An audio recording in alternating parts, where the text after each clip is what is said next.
what should you do if a machine is too light for you? That's a question I got, so today I'm gonna answer it. I'm gonna give you all the solutions. I'm gonna explain why training hard is important and going heavy is important.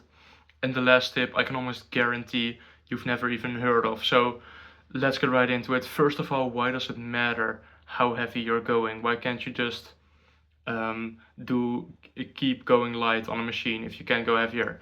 And that's actually gonna be because if you're not training as heavy as you want to, you're gonna have to either sacrifice on intensity or the amount of reps you do. Because if you can't go up in weight, you should be doing, or you would be doing, more reps, or you would be leaving more reps in reserve, because you're just getting stronger and stronger and stronger. And a low intensity and too high of reps are both not optimal for building muscle. You want to stay in that 4 to 8 rep range and train anywhere from failure to 2 reps in reserve if your goal is to build muscle.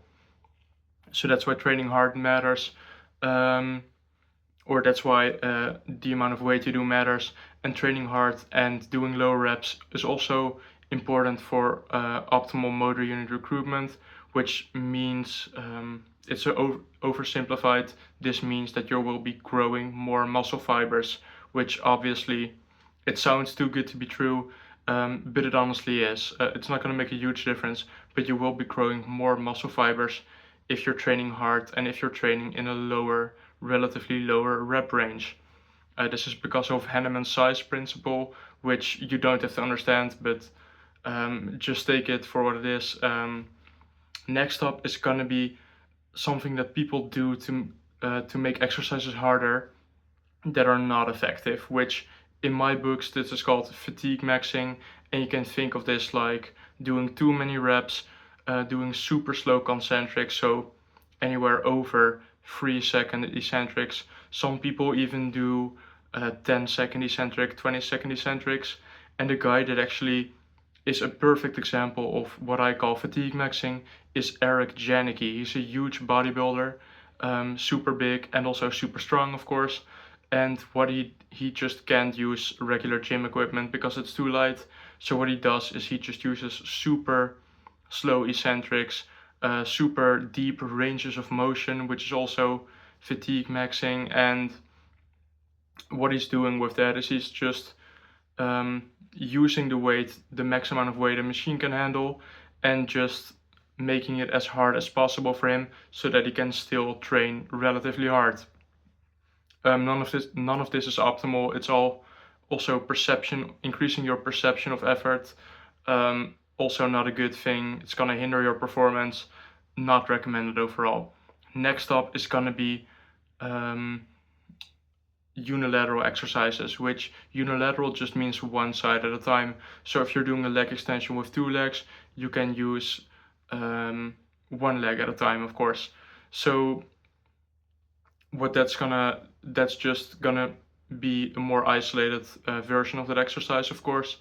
This can be annoying because if you're doing 2 legs at a time, you can just do that set and then rest for a few minutes, go on to your next set. But if you're doing 1 leg at a time, in practicality, you have twice as many sets because you have both legs, of course, which is annoying. It's gonna be somewhat more fatiguing. Your workouts can last longer if you're also resting in between those legs or arms, which is also not great. It's a tool you can use. I do a lot of my exercises unilaterally because for some of them I just got too strong, and some of them I have to do unilaterally. But yeah, that's a good option you can use, but it's still not great because you're forced to do 2 legs at a time. And a lot of people actually don't like this at all. They want to be efficient with their workouts, just do 1 set, both legs or both arms at a time, and be done with it. So that's why I also have some more solutions for you, which the next solution is going to be a gym pin, which this is a gym pin. You can put this in a plate loaded machine, or pin loaded machine, I mean, and you can add more plates onto it, which this does cost around $100, so it's not going to be worth it for a lot of people. If you are a gym tryhard, you can get this, that's fine. I don't have a code, so don't ask me. But yeah, that's also an option you can use. And if you're very cheap, you can also just use a screwdriver. I've seen people do this. It works. Just make sure it's stable enough to not fall out with the plates. And you can also usually just load on one plate or a few small plates to most pins, the pins that come with the machines already. And next up is going to be form maxing, which if you're going very heavy and you're a full stacking machine and people say, yeah, I need to go heavier, I can't do this machine because I'm too strong, a lot of times it's just not true. Their form just sucks. And if your form isn't perfect, that's not a huge issue usually. But when you're saying, I can't do the machine because it's too strong, and therefore you have a problem that you're too strong, that does make it, um, at that point you should be form maxing. You should standardize your form, use a bigger range of motion, control the eccentric for about 2 seconds instead of just letting it free fall. Make sure you're only using the joint, you're only performing the joint actions that you want to, and you're not just swinging your torso to get the weights up or moving your hips all over the place. Yeah, so just fix your form if you're saying, yeah, I can't do this machine because it's too heavy. And the next issue or the next solution I have, if you're still not able to do this, is going to be isometric training, which means you're not moving when you're training that muscle. And I got a story for you. The first time I walked into the gym, I was able to max out the adductor machine, the hip adductions machine, which is pushing your legs together. And obviously I got a lot stronger over the course of 3.5 years. So it's super easy for me, that exercise.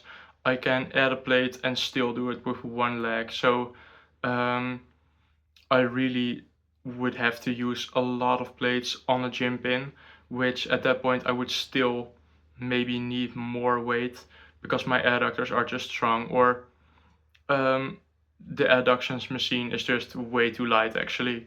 It's a pretty big muscle, and it's the moment arm isn't very large, so a lot of people are gonna be super strong at adductors, but it's just a flaw in machine design. So what you can do is isometric training, which pretty much means you're not moving, of course. So how that works is you put the pads all the way together, you push your knees against the pads as hard as you can for a few seconds, let's say around 5 seconds.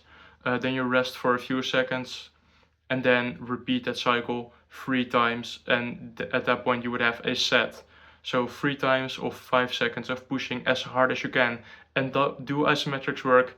Yes, they work insanely well. Isometric training is roughly equal to normal training, to normal good training. The only issue is that you can't track progressive overload. There are some ways you can overcome this, but you usually can't track progressive overload, which sucks. You don't know if you're pushing as hard as you should be, which also kind of sucks. But if you're an advanced lifter and you're genuinely pushing as hard as you can and you know you're training hard, you will be good. Because progressive overload doesn't cause muscle growth.